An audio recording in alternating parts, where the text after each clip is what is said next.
This is Shivani Singh from examination. हम discuss करेंगे जैसा कि टारगेट है सीटेट दिसंबर 2023 यानी कि केंद्रीय शिक्षक पात्रता परीक्षा एग्जामिनेशन हब, जो कि हमारे चैनल पे यहाँ पे सीडीपी की प्रैक्टिस सेट यहाँ पे हमने स्टार्ट की हुई है। बहुत ज़्यादा इम्पोर्टेंट है और प्रैक्टिस सेट में आपको 8 यहाँ पे कंप्लीट करा चुकी हूँ। ये यहाँ पे जो है 9 है। तो फ्रेंड्स आइए फिर यहाँ पे हम देखते हैं, और जिस फ्रेंड्स ने भी अभी तक 8 पार्ट यहाँ पे नहीं देखे हैं तो प्लेलिस्ट दी हुई है, आप चेक करके वहाँ पे देख लेना, बहुत ज़्यादा इम्पोर्टेंट है। सो आइए फिर स्टार्ट करते हैं। और स्टार्ट करने से पहले मैं बता दूं कि बहुत ही इंपॉर्टेंट सेशन है। 30 MCQ क्वेश्चंस यहाँ पे रहने वाले हैं। सो फ्रेंड्स यहाँ पे हमारा जो चैनल है ये है एग्जामिनेशन हब, और जिस फ्रेंड्स ने भी अभी तक इसको सब्सक्राइब नहीं किया है सो आप कर सकते हैं, अदरवाइज नो। ओके, सो आपको जो है यहाँ पे पहले आप वीडियो को पूरी वॉच करना है ना, फिर स्किप नहीं करना, पूरी वॉच करना है और फिर देखना है कि हाँ आपके लिए कितनी यूज़फुल है, तो आप कर सकते हैं। ओके, तो चलिए यहाँ पे टारगेट है सीटेट दिसंबर 2023। ओके, और इसमें हमारा फर्स्ट यहाँ पे क्वेश्चन है कि निम्नलिखित में से किसे विकलांग छात्रों की शिक्षा के संदर्भ में राष्ट्रीय शिक्षा नीति 2020 द्वारा बढ़ावा नहीं दिया जाता है। मैं आपको बता दूं कि आज जो है हमारे यहाँ पे टॉपिक है NEP, नेशनल एजुकेशन पॉलिसी, यानी कि राष्ट्रीय शिक्षा नीति 2020। जो आपकी यहाँ पे राष्ट्रीय शिक्षा नीति 2020 है ना, ये जो आपकी यहाँ पे चली थी ना, है ना, इसमें क्या क्या यहाँ पे बदलाव किए गए हैं, क्या क्या यहाँ पे आयोग ने माना है, तो ये बहुत ज़्यादा इम्पोर्टेंट है। तो फ्रेंड्स आइए फिर हम देख लेते हैं यहाँ पे। तो चलिए, ओके, सारे क्वेश्चन हमारे ये NEP के हैं, सारे क्वेश्चन NEP राष्ट्रीय शिक्षा नीति 2020 वाले सारे क्वेश्चन से, ऑल क्वेश्चन NEP के हैं। और यहाँ पे 2 से 3 पार्ट आपके लिए आएंगे। बहुत इंपॉर्टेंट है NEP। यहाँ से तो ऐसा नहीं हो सकता कि आपके एग्जाम्स में जो है क्वेश्चन नहीं बने। एक आपका बना था ना इसमें फर्स्ट पेपर वाले में, मजबूत वाला, जो कि सबसे मजबूत की जो राष्ट्रीय शिक्षा नीति 2020 है, इसका क्या टारगेट है ना, तो इसका टारगेट है बहुत ही स्ट्रॉन्ग करना, मजबूत करना, है ना। तो चलिए फिर यहाँ पे हम देख लेते हैं इसमें ऑप्शंस। देखो अब इसमें क्वेश्चंस आपके क्या रखते हैं कि ज़्यादा लॉन्ग लॉन्ग रहते हैं, तो यहाँ पे थोड़ा कट हो जाता है ना, तो आपको कोई बात नहीं है, PDF आपको प्रोवाइड हो जाएगी। उपयुक्त बुनियादी संरचना, एक छात्र के लिए एक शिक्षक और प्रशिक्षण, फिर एक छात्र के लिए एक शिक्षक और प्रशिक्षक, अनिवार्य विषय शिक्षा और उपयुक्त तकनीक हस्तक्षेप। तो यहाँ पे जो है कौन सा नहीं होना चाहिए विकलांग स्टूडेंट्स के लिए, तो राष्ट्रीय शिक्षा नीति ने जो है यहाँ पे कौन सा नहीं माना है, तो देखो उसके लिए अनिवार्य विषय शिक्षा। आप देखो उपयुक्त बुनियादी संरचना है ना, उपयुक्त यानी कि सभी सामग्री प्राप्त कराना, जो भी विकलांग स्टूडेंट्स हैं उनको भी जो यहाँ पे उनके अकॉर्डिंग सामग्री देनी है भाई, है ना। विकलांग है तो उसका पूरा इंतजाम करना है हमको, है ना, तो ये भी बेस्ट है। एक छात्र के लिए एक शिक्षक और प्रशिक्षक, ये भी बेस्ट है। उपयुक्त तकनीकी हस्तक्षेप, अब मैं विकलांग है तो उनके लिए अच्छे से ऊपर जाने के लिए, जैसा अगर मेरी ऊपर हमारी क्लासेस चलती है ना, तो उनके जाने के लिए यहाँ पे हमें अच्छे से मतलब जो भी उनका पूरा एडजस्टमेंट करना है वो, ठीक है। लेकिन यहाँ पे जो ये अनिवार्य विषय शिक्षा है ना, ये नहीं होगा। क्या उनके लिए हम विकलांग के लिए, अब भाई विकलांग पैर से तो विकलांग है, वो माइंड से थोड़ा है ना विकलांग है। अगर पूछा कि हाँ यहाँ पे मैथ्स, अब मैथ्स के टीचर है ना, तो मैथ्स पढ़ा रहे हैं तो सुन तो रहा है, उनको दिमाग तो उनका चल ही रहा है ना, तो उनके लिए अनिवार्य विषय शिक्षा थोड़ा ही ना प्रोवाइड कराने का इतना बेस्ट प्रावधान होगा, बेस्ट प्रावधान होगा कि यहाँ पे उनके लिए आप उपयुक्त सामग्री, ठीक है, यूज़ कराइए। तो अनिवार्य विषय शिक्षा ये यहाँ पे हमारा सी ऑप्शन इनकरेक्ट है। फिर इसमें नेक्स्ट क्वेश्चन बनेगा कि राष्ट्रीय शिक्षा नीति 2020 में ब्लैंक से ब्लैंक तक शैक्षणिक बदलाव का प्रस्ताव है। तो रचनावाद, व्यवहारवाद, रटन अधिगम, संकल्पनात्मक समझ, पूछताछ आधारित शिक्षा, या फिर प्रयोग और अभ्यास, या फिर अधिगम के लिए मूल्यांकन और अधिगम का आकलन। तो इस तरीके से यहाँ सेकंड का जो करेक्ट आंसर होगा वो क्या होगा, ठीक है। तो सेकंड का शिक्षा नीति, राष्ट्रीय शिक्षा नीति 2020 में से तक शैक्षणिक बदलाव का क्या प्रस्ताव है। तो देखो पूछा है कि यहाँ पे मतलब कि किस में से क्या बदलाव करना है। तो रचनावाद व्यवहारवाद, तो पहले तो व्यवहारवाद आता है ना, फिर बाद में रचनावाद आता है। पहले तो व्यवहार पे हम अपना फोकस रखते हैं, है ना, पहले पहले बिहेवियर तो होता है ना, और फिर बाद में हमारा उस पर रचनावाद बनता है। पूछताछ आधारित प्रयोग और अभ्यास, तो पहले वही अभ्यास को तो हमको यहाँ पे बिल्कुल भी जो है मान्य नहीं रखना है। या फिर अधिगम के लिए मूल्यांकन, या फिर अधिगम का आकलन, तो पहले आकलन होगा फिर बाद में मूल्यांकन होगा, तो ये भी बेस्ट नहीं है। ओके, तो इस वजह से अब हमारा यहाँ पे करेक्ट जो आंसर होगा बिल्कुल वो होगा कि रटंत अधिगम। देखो कंफ्यूज नहीं होना है, रटंत अधिगम से संकलात्मक समझ, यानी कि शिक्षा जो राष्ट्रीय शिक्षा नीति 2020 है, इसमें जो है रटंत अधिगम से संकलनात्मक समझ तक शैक्षणिक बदलाव का प्रस्ताव है। यानी कि हमको शिक्षा में कौन सा बदलाव करना है, तो जो रटंत हमारे यहाँ पे श्रेणी है ना अधिगम, उसको यहाँ पे छोड़कर, ठीक है, उसमें बदलाव करके हमको संकलनात्मक समझ पे ध्यान देना है। ठीक है, तो बी ऑप्शन करेक्ट करेक्ट होगा। नेक्स्ट, फिर NEP 2020 में एक राष्ट्रीय मूल्यांकन केंद्र स्थापित करने का प्रस्ताव है। NAC का नाम क्या है? NTA, परख, UGC या फिर NEC? तो इसका यहाँ पे हमें बताना है करेक्ट आंसर्स क्या होगा। तो NEP 2020 में एक राष्ट्रीय मूल्यांकन केंद्र स्थापित करने का प्रस्ताव है। NAC का नाम क्या है? वो है परख। तो यहाँ पे बी ऑप्शन करेक्ट होगा। बहुत इंपॉर्टेंट है, बहुत ज़्यादा इंपॉर्टेंट है सारे क्वेश्चन NEP के। नेक्स्ट, NEP, यहाँ पे है फिर NEP 19 और सॉरी यहाँ पे है NPE 1986 का महत्वपूर्ण शैक्षणिक उद्देश्य क्या है? सार्वभौमिक पहुंच और नामांकन, सार्वभौमिक शिक्षा, सार्वभौमिक प्रतिधारण या फिर सार्वभौमिक प्राथमिक शिक्षा। तो इस वाले का करेक्ट आंसर होगा सार्वभौमिक पहुंच और नामांकन, है ना, जो NPE है वाला। तो यहाँ पे नेक्स्ट क्वेश्चन है हमारा फिर इस सेशन का कि राष्ट्रीय मूल्यांकन केंद्र परख का उद्देश्य क्या है? बोर्ड परीक्षा के लिए प्रश्न पत्र सेट करना, UGC के लिए प्रश्न पत्र सेट करना, मानदंड, मानक और दिशा निर्देश निर्धारित करना, प्रश्न पत्र सेट करना और परीक्षा आयोजित करना। तो यहाँ पे जो राष्ट्रीय मूल्यांकन केंद्र परख है, परख का क्या उद्देश्य है, परख के बारे में आपको यहाँ पे बताना है। तो इनका यहाँ पे मेन उद्देश्य है, देखो मूल्यांकन का क्या मेन उद्देश्य होता है? मानदंड, मानक, दिशा निर्देश निर्धारित करना, है ना। मूल्यांकन का ये तो मतलब होता है, मूल्यांकन क्या होता है? मूल्यांकन वही तो होता है जैसे कि हमने यहाँ पे आपका एग्जाम चल लिया और फिर एग्जाम्स के बाद में जो भी फाइनल रिजल्ट निकल के आया पूरा निचोड़, वो होता है मूल्यांकन करना। तो उसमें मानदंड, मानक और दिशा निर्देश ये सब इसमें निर्धारित होता है। ओके, तो यहाँ पे हमारा सी ऑप्शन ये करेक्ट आंसर होगा। नेक्स्ट फिर क्वेश्चन है कि राष्ट्रीय शिक्षा नीति 2020 के अकॉर्डिंग उच्च शिक्षा में सकल नामांकन अनुपात को कितने प्रतिशत तक बढ़ाया जाना है? तो यहाँ पे 50%, 35, 40 या फिर 25। तो जो NEP 2020 है इसके अकॉर्डिंग उच्च शिक्षा में सकल नामांकन अनुपात को कितने % तक बढ़ाना है? तो ये बढ़ाना है 50% तक। ओके, तो यहाँ पे हमारा जो है ए ऑप्शन बिल्कुल करेक्ट आंसर होगा। अब नेक्स्ट हमारा क्वेश्चन है यहाँ, 1 मिनट थोड़ा इसको अब कर लेते हैं। हाँ, NEP 2020 अनुशंसा करता है कि सभी लड़कियों के साथ साथ ट्रांसजेंडर छात्रों के लिए समान गुणवत्ता वाली शिक्षा प्रदान करने के लिए राष्ट्र की क्षमता का निर्माण करने के लिए फंड का नाम क्या होगा? पहले क्वेश्चन को अच्छे से रीड कर लीजिए और फिर अच्छे से यहाँ पे आंसर्स को चूज करिए। जेंडर प्रमोशन फंड, लिंग शिक्षा कोष, लिंग समावेश कोष, लिंग रोजगार निधि। NEP 2020 क्या अनुशंसा करता है कि सभी लड़कियों के साथ में ट्रांसजेंडर छात्रों के लिए समान गुणवत्ता वाली शिक्षा प्रदान करने के लिए राष्ट्र की क्षमता का निर्माण करने के लिए फंड, और फंड का नाम क्या होगा? अब ये आपको बताना है। इसका नाम है लिंग समावेश कोष। ओके, तो यहाँ पे हमारा जो है सी ऑप्शन करेक्ट आंसर होगा।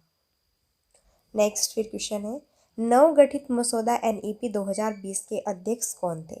वसुधा कामत, डॉक्टर के कस्तूरी नगर, KJ अल्फोंस या फिर रामशंकर कोरेल। तो जो नवगठित मसौदा NEP 2020 है इसके अध्यक्ष कौन है? इसके अध्यक्ष डॉक्टर के कस्तूरी रंगन। कौन है? डॉक्टर के कस्तूरी रंगन। आपको ये याद रखना है, इम्पोर्टेंट है। NEP के अकॉर्डिंग शिक्षक विषय को कौन सी कक्षा तक क्षेत्रीय या मातृभाषा में पढ़ा सकते हैं? कक्षा 3, कक्षा 4, कक्षा 5 या फिर कक्षा 12 तक। तो NEP के अकॉर्डिंग शिक्षक विषयों को कौन सी कक्षा तक क्षेत्र या फिर मातृभाषा में पढ़ा सकते हैं। तो NEP का क्या सुझाव है कि जो भी टीचर है वो अपने यहाँ पे सब्जेक्ट्स को कौन सी कक्षा तक उसको जो है क्षेत्रीय या फिर मातृभाषा में ही पढ़ा सकते हैं। तो वो होगा यहाँ पे क्लास 5, है ना। क्लास 5 तक जो है यहाँ पे सभी टीचर सभी अपने सब्जेक्ट्स को बच्चों की जीवन से जोड़ते हुए उनकी क्षेत्रीय भाषा और मातृभाषा से जोड़ते हुए ही उनको आप अच्छे से पढ़ाइए। NEP 2020 के अकॉर्डिंग स्कूली शिक्षा में किस आयु वर्ग के बच्चे शामिल हैं? 6 से 18, 3 से 18, 6 से 18, 5 से 18। तो NEP 2020 के अकॉर्डिंग स्कूली शिक्षा में किस आयु वर्ग के बच्चे शामिल हैं? तो यहाँ पे है 3 से 18, 3 से 18, है ना। 3 से 18 आयु वर्ग के बच्चे शामिल हैं NEP 2020 के अकॉर्डिंग स्कूली शिक्षा में। तो ये भी पॉइंट्स आपको याद रखना है। ओके, नेक्स्ट क्वेश्चन है कि NEP 2020 में उल्लिखित विशेष आवश्यकता वाले बच्चों के लिए सुझाया गया दूसरा नाम क्या है? दिव्यांग बच्चा, अक्षम बच्चा, विकृत बच्चा या फिर विशिष्ट बच्चा। तो NEP 2020 में उल्लिखित विशेष आवश्यकता वाले बच्चों के लिए सुझाया गया दूसरा नाम क्या है? इनका यहाँ पे दूसरा नाम है दिव्यांग बच्चा, ए ऑप्शन। NEP के अकॉर्डिंग, ठीक है, ये यहाँ पे सुझाव रखा गया है कि इनमें से जो है विशेष आवश्यकता वाले स्टूडेंट्स हैं जो दिव्यांग बच्चे होते हैं या तो दिव्यांग हो या फिर यहाँ पे वो विकलांग हो या फिर दृष्टि से, है ना। तो इस तरह से जो यहाँ पे स्टूडेंट्स होते हैं, है ना, जिनकी यहाँ पे शारीरिक जो यहाँ पे फिजिकल जिसमें कुछ भी प्रॉब्लम्स हुई रहती है ना, है ना, तो उनके लिए विशेष आवश्यकता वाले बच्चों के लिए यहाँ पे दूसरा यहाँ पे नाम सुझाया गया है ना। तो वो है यहाँ पे दिव्यांग बच्चे जो भी आएंगे ना, ये इनके लिए। तो इस तरह से हमारा ये ए ऑप्शन करेक्ट आंसर बनेगा। नेक्स्ट फिर क्वेश्चन है NEP 2020 के अकॉर्डिंग इनमें से कौन सी कक्षा माध्यमिक स्तर को समाविष्ट करती है? कक्षा 6 से 9, कक्षा 9 से 2, कक्षा 6 से 8, कक्षा 11 से 12। तो NEP 2020 के अकॉर्डिंग इनमें से कौन सी कक्षा माध्यमिक स्तर को समाविष्ट करती है? वही कक्षा 9 से 2। तो यहाँ पे जो है हमारा बी ऑप्शन बिल्कुल करेक्ट आंसर बनेगा। NEP 2020 के अकॉर्डिंग इनमें से जो है कक्षा 9 से, है ना, सॉरी यहाँ पे 9 से 12 होगा, है ना, 9 से 12 तक के, है ना, सभी स्टूडेंट्स को माध्यमिक स्तर को समाविष्ट करती है। नेक्स्ट, आकलन के संदर्भ में राष्ट्रीय शिक्षा नीति 2020 क्या प्रस्तावित करती है? तो ये विश्लेषण और आलोचनात्मक सोच जैसे उच्च क्रम के कौशल का परीक्षण या फिर प्रत्याय स्मरण आधारित वस्तुनिष्ठ प्रकार के परीक्षण या फिर आकलन के योगात्मक तरीके या फिर परीक्षा के लिए सीखना, यहाँ पे देख लीजिए, या फिर ये या फिर ये या फिर ये। तो आकलन के संदर्भ में राष्ट्रीय शिक्षा नीति 2020 क्या प्रस्ताव करती है? तो यहाँ पे ये जो है प्रस्ताव करती है विश्लेषण और आलोचनात्मक सोच जैसे उच्च कर्म के कौशल का परीक्षण। तो यहाँ पे जो है हमारा ए ऑप्शन बिल्कुल करेक्ट आंसर हो जाएगा। अब नेक्स्ट हमारा क्वेश्चन है कि राष्ट्रीय शिक्षा नीति 2020 किसकी ओर बदलाव का प्रस्ताव रखती है? यह सीखना कि कैसे सीखना है, रटकर सीखने की प्रक्रिया, पाठ्यक्रम सामग्री में वृद्धि या फिर यहाँ पे जो है मानकीकरण। तो राष्ट्रीय शिक्षा नीति 2020 किसकी ओर बदलाव का प्रस्ताव रखती है? तो यहाँ पे ए ऑप्शन होगा कि यह सीखना कि कैसे सीखना है। राष्ट्रीय शिक्षा नीति 2020 है ना, ये बदलाव कैसे कैसे यहाँ पे देखो, जो पहले तो आपकी राष्ट्रीय शिक्षा नीति 1986 वाली आई थी, है ना, उससे पहले भी आई थी। तो इसमें ये क्या प्रस्ताव रखते हैं? यहाँ पे ये प्रस्ताव रखते हैं कि ये सीखना कि कैसे सीखना है ना। हाँ बिल्कुल, कि लर्निंग टू लर्न, है ना। और यहाँ पे अच्छे से जो है हमको जीवन से जोड़ते हुए और समझकर, है ना, रटाफिकेशन में इस तरीके से सीखना है। 2020 NEP 2020 ने नई पाठ्यचर्या संरचना में कई बदलाव किए। नई पाठ्यचर्या संरचना NEP 2020 क्या है? 3+4+4+5 मॉडल, 5+3+3+4 मॉडल, 4+3+3+5 मॉडल, 5+4+3+3 मॉडल। तो यहाँ पे होगा सी ऑप्शन, 4+3+3+5। ओके, तो जो यहाँ पे NEP 2020 है, ये यहाँ पे नई पाठ्यचर्या संरचना में कई बदलाव किए, और ये 12th तक, जो 12th तक के स्टूडेंट्स हैं ना, है ना, तो 4, तो इस तरीके से देखो 12, है ना। और फिर आंगनवाड़ी में भी जो आपके यहाँ पे क्लासेस चलती है ना आंगनवाड़ी में, है ना, उन क्लासेस को भी इन्होंने इंक्लूड किया है, और फिर आपकी प्राइमरी की, और फिर आपकी 9th से 10th, और फिर 12th, है ना, इन सभी को यहाँ पे इन्होंने इंक्लूड किया है। नेक्स्ट, NEP 2020 का मुख्य उद्देश्य ब्लैंक का विकास है। 100% रोजगार प्रदान करने का प्रावधान, दुनिया में सबसे बेहतर बुनियादी संरचना, निःशुल्क शिक्षा देने का प्रावधान, या फिर यहाँ पे प्रत्येक छात्र की रचनात्मक क्षमता। तो NEP 2020 का मुख्य उद्देश्य किसका यहाँ पे डेवलप करना है, तो हम बताएं आपको, यहाँ पे करेक्ट आंसर होगा डी ऑप्शन, कि प्रत्येक छात्र की रचनात्मक क्षमता, है ना। तो यहाँ पे जो है 100% रोजगार प्रदान करने का प्रावधान, ये तो बेस्ट नहीं है। ओके, या फिर दुनिया में सबसे बेहतर बुनियादी संरचना, ये भी नहीं। निःशुल्क शिक्षा देने का प्रावधान, ये तो है ही, है ना, ये तो है ही आपका प्राइमरी पर।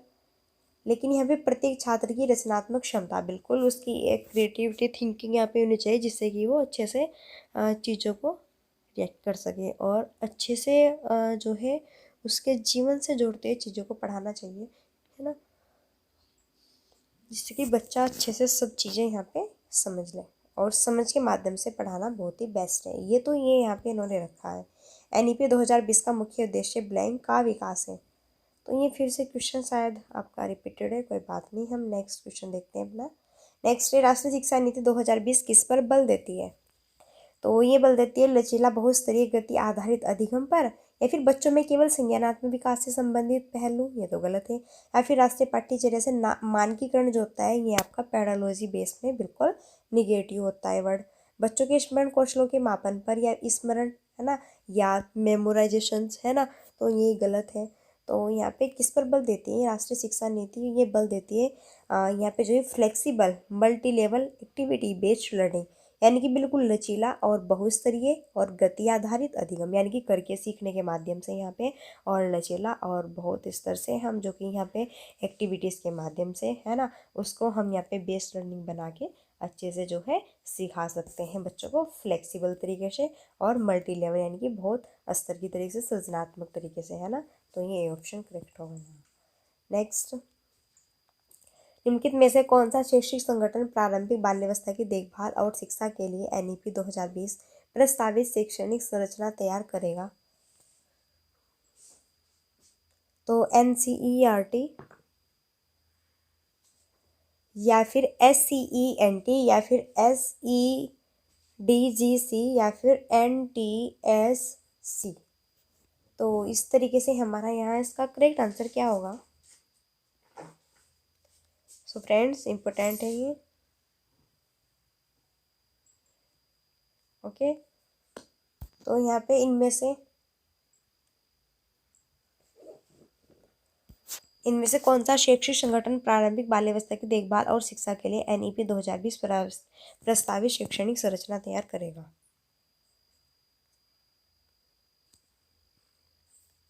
चूज कीजिए आप भी, यहाँ पे क्या हमारा करेक्ट आंसर हो सकता है। तो यहाँ पे होगा NCERT। क्या होगा? NCERT, है ना। ए ऑप्शन यहाँ करेक्ट होगा। नेक्स्ट है, राष्ट्रीय शिक्षा नीति 2020 में निम्नलिखित में से किसकी वकालत नहीं की गई है।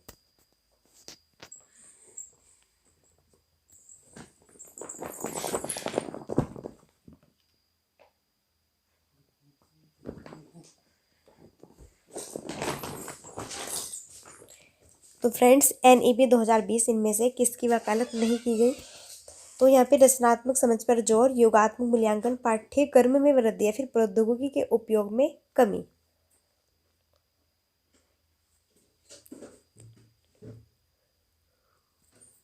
तो देखो यहाँ पे राष्ट्रीय शिक्षा नीति 2020 ने किसकी वकालत नहीं की। तो यहाँ पे संरचनात्मक समझ पर जोर, बिल्कुल समझ के माध्यम से तो हमको सीखना ही है चीज़ों को, ये तो सही है। लेकिन योगात्मक मूल्यांकन, मूल्यांकन तो बिल्कुल आपका यहाँ पे कि बस यहाँ पे आपका जो भी है पूरा मूल्यांकन कर दीजिए। अब भाई कुछ पढ़ाओगे तभी तो उनका मूल्यांकन करोगे आप, ऐसे थोड़ा ही ना।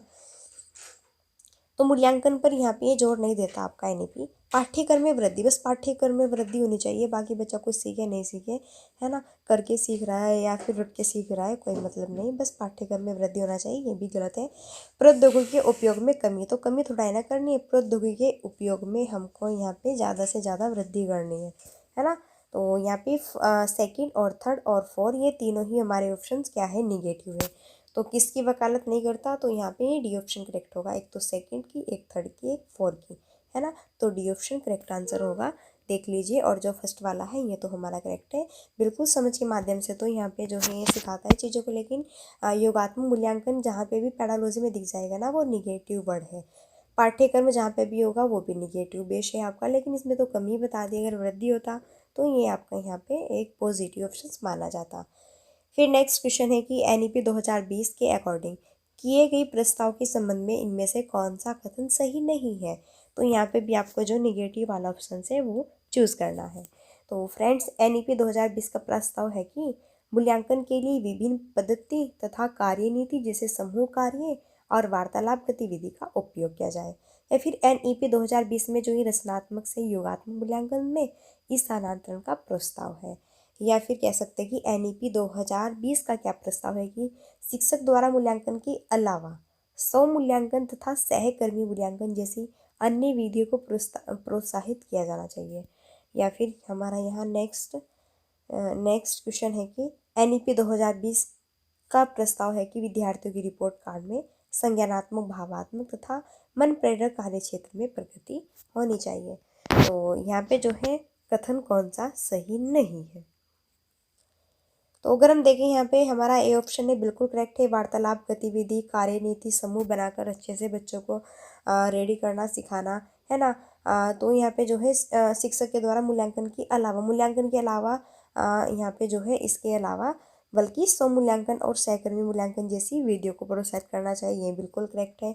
लेकिन यहाँ पे जो है आपका विद्यार्थियों की रिपोर्ट, है ना, कार्ड में संज्ञानात्मक, भावात्मक, मन प्रेरक कार्य क्षेत्र में प्रगति होनी चाहिए, बिल्कुल करेक्ट है। लेकिन बी ऑप्शन यहाँ पे ये सुझाव नहीं देता आपका कि एनईपी 2020 में रचनात्मक से, देखो योगात्मक मूल्यांकन मैंने बताया था ना, योगात्मक मूल्यांकन आपका जहाँ भी होगा ना मूल्यांकन, ये निगेटिव वर्ड्स आपका माना जाएगा। इसमें स्थानांतरण का प्रस्ताव यानी कि रचनात्मक यानी कि समझ के माध्यम से सृजनात्मकता, मौलिकता, है ना, संरचना, मौलिकता, रचना, इन सब से हटाकर आपको एक योगात्मक मूल्यांकन में स्थानांतरण का प्रस्ताव रखना। तो ये यहाँ पे इन्होंने नहीं बोला, ये गलत है। ओके, सो फ्रेंड्स, यहाँ पे आपके 21 क्वेश्चन है, वो आपको कैसे लगे, CDP की ये सीरीज़ आपको कैसे लगी। सो फ्रेंड्स, नीचे कमेंट बॉक्स कीजिए और बताइए ये सेशन आपको कैसा लगा। अगर बेस्ट लगा है तो अच्छी बात है, अदरवाइज हम मिलते हैं फिर नेक्स्ट वीडियो में। सो फ्रेंड्स, तब तक के लिए thanks for watching, study and bye bye.